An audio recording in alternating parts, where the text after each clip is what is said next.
Wau fofanga le komisi le ngana Samoa mo le whaatawaina o le ngana Samoa e pina i lunga o le malosio le anganuu. Fisiringia le itu i ngase o ngaonga e awhiai so i fua malolo ino tina i taurumanga ale mauta mawalunga. Ma ua amata ilo ilonga le whaamasinonga le bata upu o se whiau whamatau o se pomu le ana tāpungia whaafuse i ai le wafu i whangatongo whaapea i malamalai whaalele i tāpuna.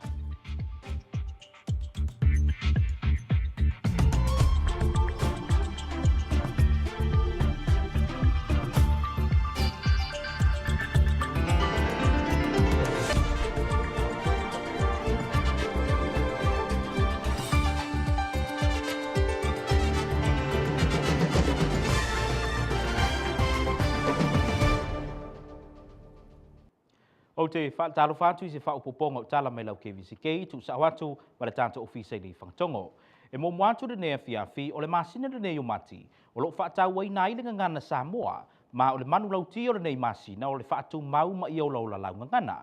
O le tau nei la lea na whaatau tai ai e le komisi le ngana Samoa ma nisi o mantanga ruenga le malo, se awa onga po le workshop mo le whanau a onga, a le atunu o lo awai vasenga Samoa i a onga. Talofa, and thanks for joining us on KVZK News. The importance of holding on to your Samoan language was at the center of the Aso Tupulanga or Youth Day, hosted by the Samoan Language Commission that was held this morning at the Suinga Ulona Tuvasa.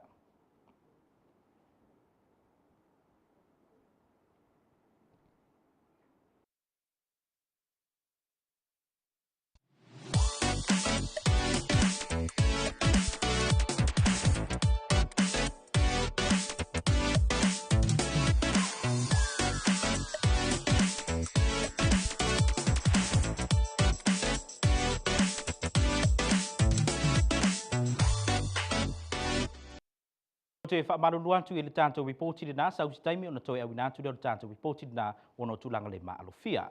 I ilonga ale mauta mawalunga le tau nei na la ngai le awhionga le presidente o le mauta mawalunga le mata upu e peo na o ai le whai numero tangata maridiu i te tono le atunuu i le tolu se fuluono i mafu mai i le tausami mea ai le paleni. The increasing number of deaths in the territory, with 36 in January, of those who have passed due to unhealthy lifestyles, should be the focus of prevention by the Department of Health. Senate President Tua Olomana Efuren raised these concerns during a Senate hearing this morning with the Department of Health.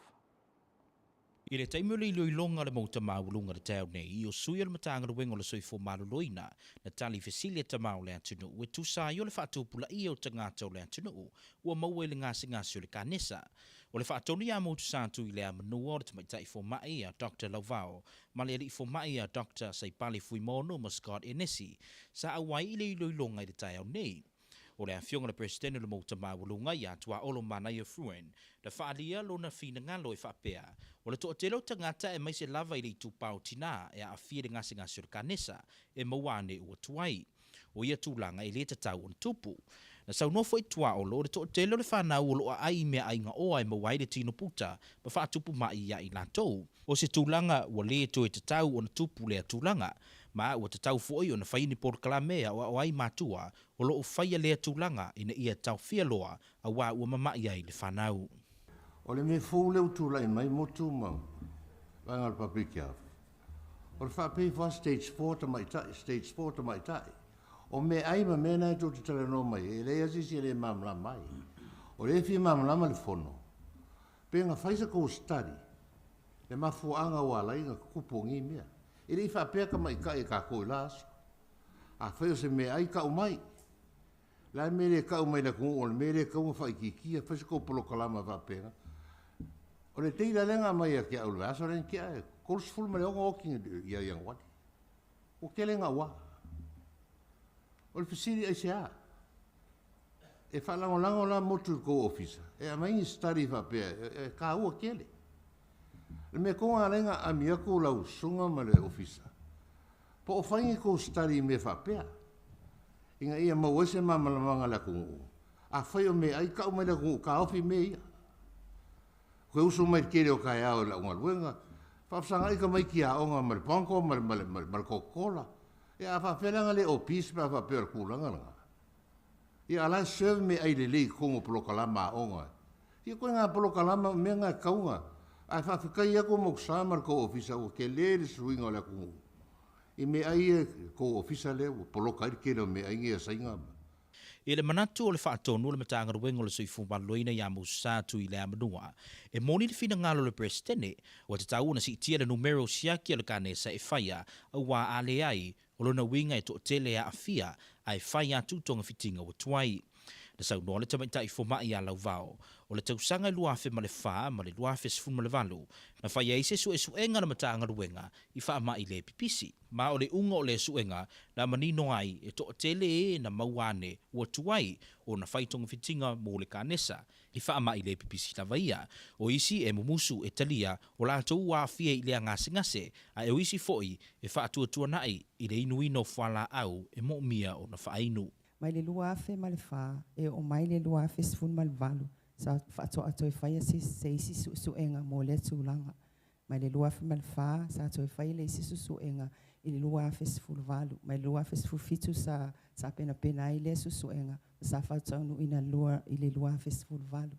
Mai le suenga, na suena i le matanga luenga, i le surveillance suena i le atunu, i tūlanga o suka, tūlanga o toto mawalunga, I tūlanga o kānesa, I tūlanga o tau mafa tapaa, ma tūlanga o tau mafa le ava, ma tūlanga mafa penai mea tau mafa. Wa mai le susuenga, wa iloa ai, mo le toto maulunga, e tangata o tatu atunu o fatu ai, loa leo toto maulunga i no atu le susuenga. Mai le i o mai fo tutono i whaintala vai, e whaina siaki, pe mo la to i tūlanga. Na ta ua foi e lau vau e whape, ele i o atu foi le toa telo tamaita i whaia latu suenga po screening o ka nesa o le susu pa wha au tama se i tulou po ua mau le ka nesa. Ma e peo na ta ua lau vau le toa telo nisi o le atu no ufa tu ai loa lava ua mau le maisuka o le toto maulunga ma le telo ngase ngase o le tino pe a o atu e whaia latu siaki.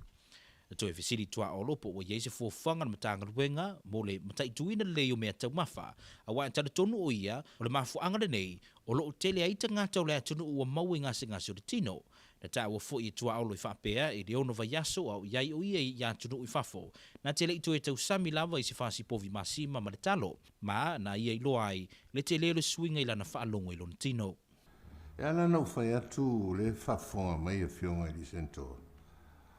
E ono lea mai aso len mai e whafole, o marfono li taia so o tumale. O ki fo i mei ni i o me o sawe, nomo o mar kele o me lo kino. I ngā ongo vai aso kiri i koe pa i se kalo, kiri i koe pa i se whaspomi masima. O ngo whale mo ma whau, masalo mongi ale me ai lea wala i o.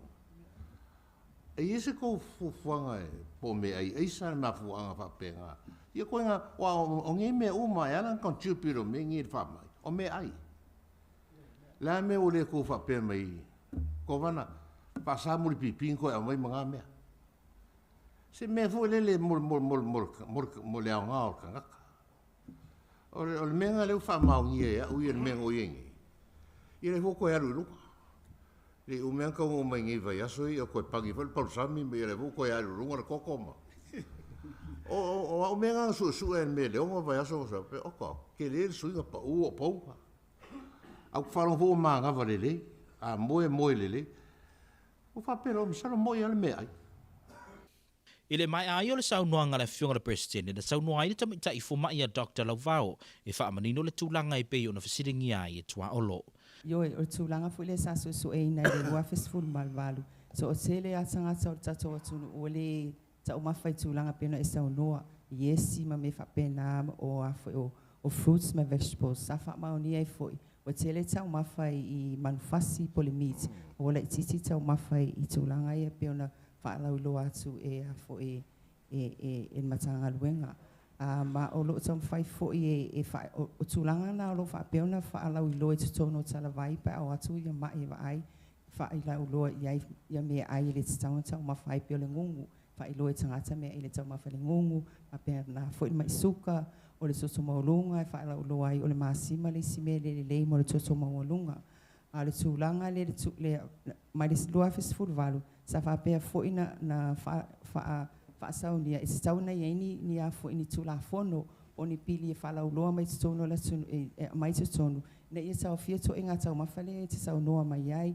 I le saunoaga a le afioga i le senatoa ia Malaipule Moliga na ia saunoa ai le suiga o le olaga tatu soifua ai e ese mai i aso ana mua ai maise o mea taumafa ua tausasami ai le atunuu. Ia o taumafa pei ana saunoa e sunga i fomai. Ia o tatou soifuanga fo ni sau ai. Ato e vatu le esi malpopo i tatou whanau neva i teimi. Ia le lope whawhenga tali e tatou whanau. O le winga lau whamtalanga. I le sui o soifuanga mal tatou mo tatou i nei. O le awa tatou mulmuli ai tulanga o le o mai o le atamai mai whafo ma tu wha Peritania wha Europa. Ia mulmuli fo i am tatou whanau ma. O lo una ia pea e tamao le atunuu le matanga luenga le soifua maloloina. Ina ia o atu i tua ia fioanga mo le whai o suenga ma siaki a tangata o le atunuu e meise le una ia o le atunuu ina ia tau mamafa i mea ai paleni. Tuaolo queried the medical professionals whether there are any studies conducted by the DOH on the status of healthcare in the territory as its evidence majority of women find out they have cancer at terminal stage, and this is unacceptable. Those who attended the hearing this morning were Clinical Director Dr. Elizabeth Lovao, Assistant Medical Director Dr. Saipali Fuimono, Director of Health Motsatu Ilamanua, and Scott Inesi, overseeing the DOH Epidemiology Division.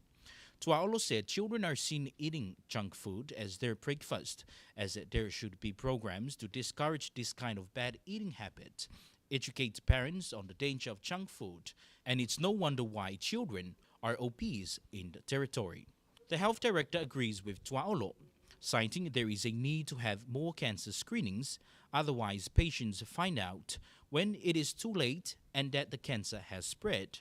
Dr. Laval said the DOH did a study back in 2004, with a second one in 2018 in regards to non-communicable diseases and cancer. The study revealed that some people only found out then they had high blood pressure and diabetes. Others refused to accept the reality they are sick and remain in denial. They won't take their prescribed medication. Even for cancer screenings, not many people consider this a priority, explained Dr. Laval. She said the study led to preparation of a strategic planning and programs currently being rolled out. According to Dr. Laval, studies are conducted every 5 years, and this year, another health study is due. Another issue cited by the Senate President is the food available on the island. He questioned why the DOH does not appeal to the governor to stop the imports of unhealthy fatty meat, such as turkey tails. Dr. Laval pointed out that the last study uncovered that people are not eating healthy or balanced diets and have shifted from consuming fresh produce or vegetables to eating meat. Another bad habit that is a factor for non-communicable diseases is smoking, and that they are proposing another increase in taxes for cigarettes to deter people from smoking. This measure will be submitted for senators' consideration and endorsement. Senator Malaipule Molinga said lifestyle changes with time, where the children nowadays refuse to eat papaya and coconut, similar to the elderly population. If they are given just banana and coco samoa, they get upset, so there is a need to delve into more awareness programs. During family functions, the food being served always includes pork and beef. There is a need to change the mindset of our people through awareness over balanced dieting. He further cited the economical impact if the government moves to ban soft drinks, tax revenues would drop. O le masina le nei o mati o lo whaatau ai nai le ngana Samoa, ma o le manu lau tia le nei masina o le whaatu mau ma i au lau lalau ngana. O le tau nei la le na whaatu tai ai i le komisio le ngana Samoa ma nisi o matanga ruenga le malo. Se au onga po le workshop mo le whanau wa onga le atunu. O lo awai vasenga Samoa i lato wa onga. The importance of holding on to your Samoan language was at the center of the Aso Tupulanga or Youth Day, hosted by the Samoan Language Commission that was held this morning at the Suinga Ulole Tuvasa. O le manu lauti o le masina le nei o le ngana Samoa o le whaatu mau ma i o lo lau ngana. O le tūlanga le nei na ngā i le wha moe moe le whanau wa onga ma ia onga maurulunga le atunu. Le ana wha awa awai ma to e wha manatu ai le whanau tū maanga wha Samoa sa sawai i le amatanga. O le tāpenang o le suavai o le isi lea ngā yoinga na whaatinoi nei le whanau wa onga e pei o le foe no le whai, valuino talo maulu, e meise o le langa ino le ato. O le whaamoemoere nei e le whanau ta ua le aso le tūpulanga po o le Youth Day. Na tuu whaantasia le komisina ngana Samoa e meise o matanga ruinga te itase le malo o lo lango ina le nei au onga po o le workshop i le tai au nei. O se tasio vaenga na mata inga le mai moa le whanau o le taina leo le malu po o le langi malo fie. E pe ona sila fio se tasi leo mea sina le atunu u leo o lo whaawa wina pea o na vaaya e o mai lava i aso nei. E se whaatatara lau KVZK ma le whaatono le komisina ngana Samoa ia pe se tāti alunga se loti. Na ia whaamalamalama i le nei whaamoemoe e pe ona whaatautaia i le malai o le sui ngā ulo le atu wasa. O le tai au nei o le aso tupulanga. O nei whaatinonga po activities e whai mol masino le ngana. O umana whaatatara noa tangata mātua. Ia mana ia la tau whaatinonga po ia le aso nei whaapitua. Se i o mai umai a tupulanga ia lo avele on ta upo le ngal Samoa i tonua o mawalunga. O mai la se i paai nisi whaatinonga le mau mai eisi upu. E whaalongo ina i whanau i launga ma o onga fo ia mātua. Ia se i vai tonua le me mau mai le upu tautua matavela le whai i le suavai. Ia le lawa tala noa fo ia ia na ia li o tatu ofisa pe o tula fale ia le si fale ia au malofie po langi tau o ile fainga faiva fai ale fai o mai umasu o tatu malola fainga luenga i tonu ofisa ia ma fai fatuanga. Na fsiringe lau KVZK po o awhea le ua fuafua le komisina ngana Samoa e whaamutaina ai le masino ngana Samoa e na tali pe se tā e whapea. E whai utonu lawa i le aso mulmuli o matu. Le aso tōs mutasi le lai o talia mai e le fionga le tamainga le tui atua le tātou tāu sanga whatala ula. E whaisana fola sanga wawa tele fo ian tustusinga. Mai tamu whaila wa fo lea taitat o lea tunu o stama ia a o le tama ainga e tā ui e fo ia mamalu o lea tunu. E tamu whaia ia whaolola ngana. O le whaamimoele nei o le aso tūpulanga e tari tonu lau KVZK o le a te le so na o ngā i le whanau e meise le tūpulanga la lovau o le antinu. Ina ia tū mau ma whaolola le ngana e meise o tū maanga wha Samoa. O le aso foi lea na wha tautai ai ma le sama ngā pea ma le avo le whilo inga. O le whaamimoe foi i nei na awai ai ma le a fionga le kovana lutena i a tala uenga i le asalo va ale. High school students from across the island had first-hand experience of certain aspects of Samoa's way of life in terms of making handicraft, preparing of Samoan food, and also traditional tattooing of the malo fie by High Chief Su'a Paul Suluape. Director of the Samoan Language Commission, Pesitase Loti, said they hope to teach the students the value of the language that comes with many of the activities during the Aso Tupulanga. Pesista spoke to KVZK News about the significant event today. This is called Aso Tupulanga, the day for the youth or students.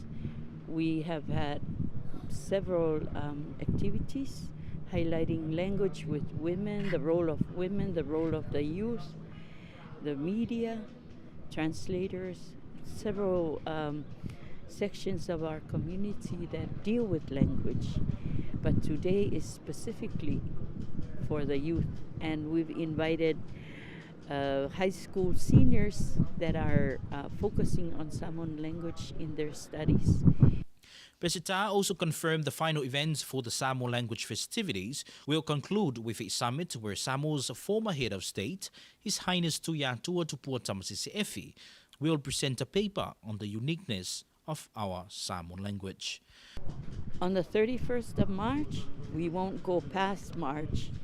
We've planned a summit in Samoan, Oletsawalunga, where Tuiatua, who was a former head of state of Samoa, will give a presentation on his views and wishes for us to maintain the language. The second part of the Aso Tupulanga events, students saw firsthand what a welcoming Awa ceremony is all about. They also observed the Samanga Pea, or the placing of traditional tattoo, where 2 young women completed their malu. Students also performed traditional Samoan siva, and female students performed the sulatonga. The sulatonga is recited by women during the exchange of fine mats at ceremonial or cultural events for traditional weddings, funerals, village cultural gatherings. In attendance were government leaders, including Lieutenant Governor Talawengele Salovadil Ale.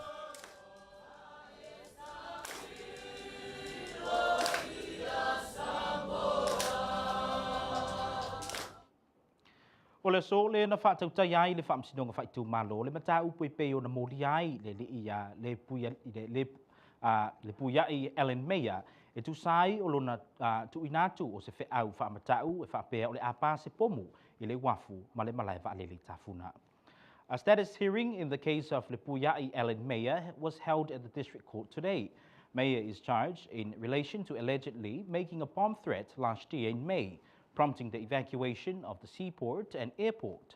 He faces charges of making a false bomb report, harassment, public peace disturbance, and obstructing government operations.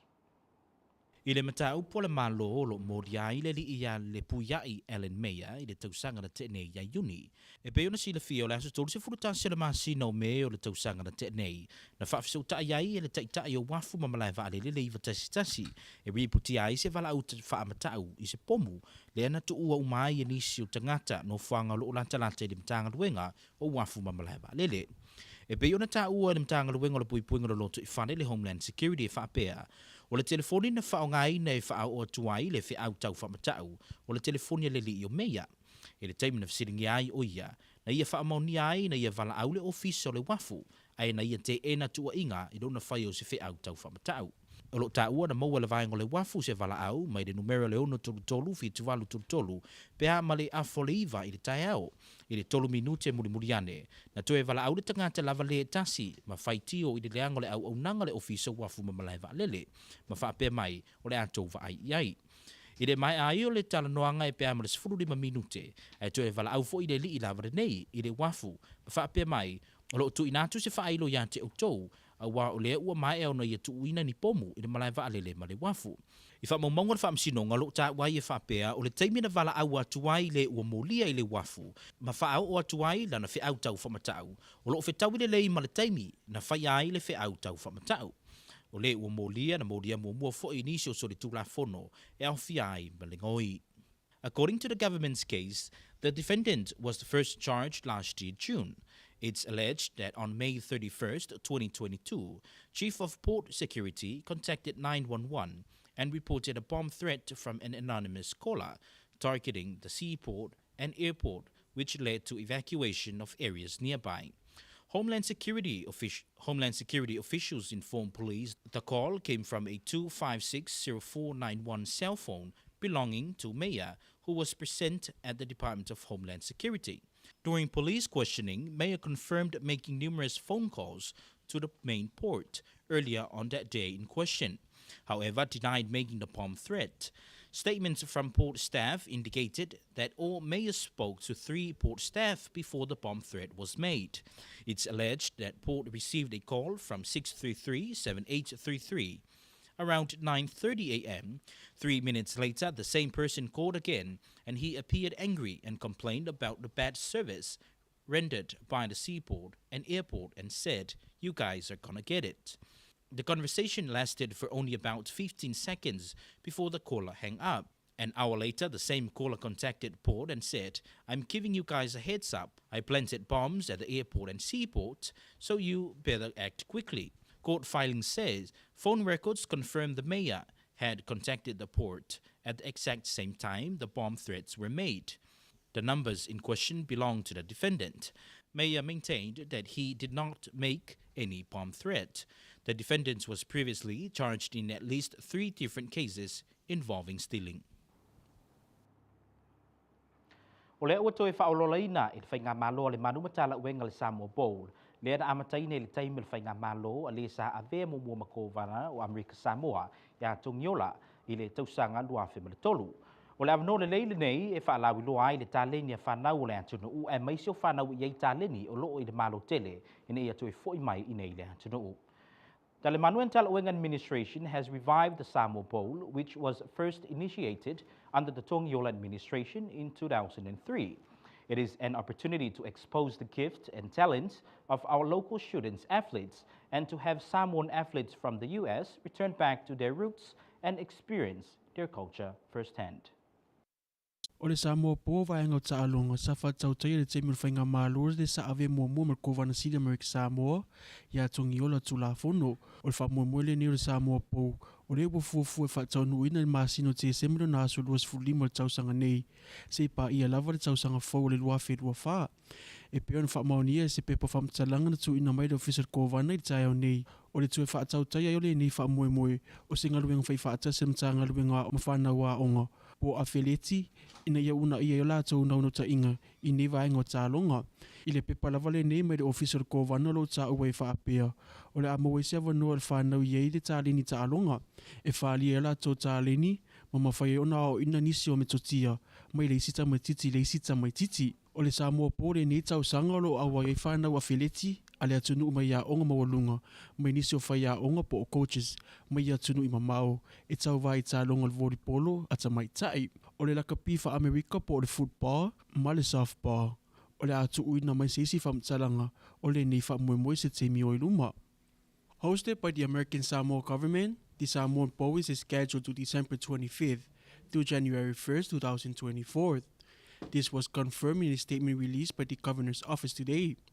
The revival of the Samoan Bowl is in collaboration with the Department of Education and local students, athletes seeking increased exposure in their respective sports. The statement says that athletes will have access to an excellent opportunity to showcase their ability and talents, learn new training strategies, exchange ideas and experience, and build lasting friendships. This year, Samoan Bowl having high school athletes and coaches arriving from off-island to participate and compete with our local athletes in the following sport events: women's volleyball, football, and softball. A detailed schedule will be provided at a later time. Leo le a tātou alo tina manurunga pupu uri nei vai ngau le fiafia tue te limai o na whauwina tu leo nisi o tala lau KVZK. Let's take a short break. More news coming up, so stay with us. Students learn about the importance of wearing a life-saving jacket.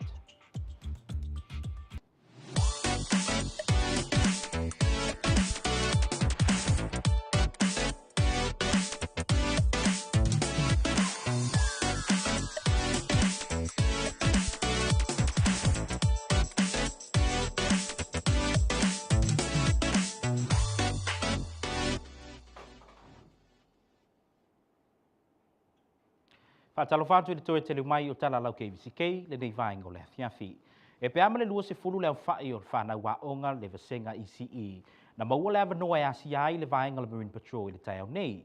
O le taitai le Marine Patrol ia ina Uberg na whaalia i le whanau leo ngau le ofu whaola po le life jacket. O le au ngau le nei au onga ina ia tūlai mai se whaalavilavi le sami. Ai ua lava tā pena mai loa le tamaititi le ngai o inga e whai. I le mai ai o le au onga le tai au nei. Na so ai lea ma le whaatiti no le whanau wa onga le ECE i va al Marine Patrol. The significance of using life vest when on a boat or swimming was the center of an educational lecture given to young students who visit the Marine Patrol office today as part of their field trip. Close to 20 ECE students were part of the group that saw Marine Patrol Chief Ina Uberg demonstrating the steps taken when putting on a life vest when on a boat and why it is vital for anyone to use a vest when riding the boat. Chief Uberg cited the importance of having safety gears when someone takes out a boat for fishing. Students were also treated to a ride on the Marine Patrol boat this morning to conclude their field trip. Us mai loa lau mai moa I se whaliriwi no tupe I le nei fo yaso. Tasi le tala Amerika, whaliriwi na mawai le lua tala o nasifuruono tala Samoa, lua tala lua sfutasi to ngā paanga, lua tala lua sfusene tala Fiti, ma le lima sfurulima ma le sene Philippine pesos. Here's a look at our currency exchange rate for today. $1 gives you 266 sene Samoan tala, 221 Tonga paanga, 220 Fiji dollars, and 55.09 cents Philippine pesos. And that's our currency exchange rates for today. O se vai ngona tau le pōna nei, ma le pō lea so na e ma tele na awoa, e ma tele na awoa, e to uru timunga, ma lue fitu se fulvalu, ve vela e valu se fulwono, se vidi mai mātui se sae, se fulu se fulima mai le li tu la. O se vai ngai lea so sa, ma le pō lea so sa, e ma tele na awoa, e to uru timunga, ve vela e valu se fulwiva, ma lue le e fitu se fulvalu, se vidi ang de lautasi e o atu, i se fulu mai le li tu la. Looking at tonight's weather, through Saturday night, it's mostly cloudy, numerous showers, lows around 78, highs around 86, northeast winds 10 to 15 miles per hour. Looking at Sunday night, it's mostly cloudy, numerous showers, highs around 89, lows around 78, variable winds up to 10 miles per hour. And that's our weather report for this evening. O le whaingola nau tala mai lau KVZK, le nei vai ngona whiawhi whaate tele le whaate si mai, tō whaase fua. And that concludes your news from KVZK TV. Thanks for joining us. Goodbye.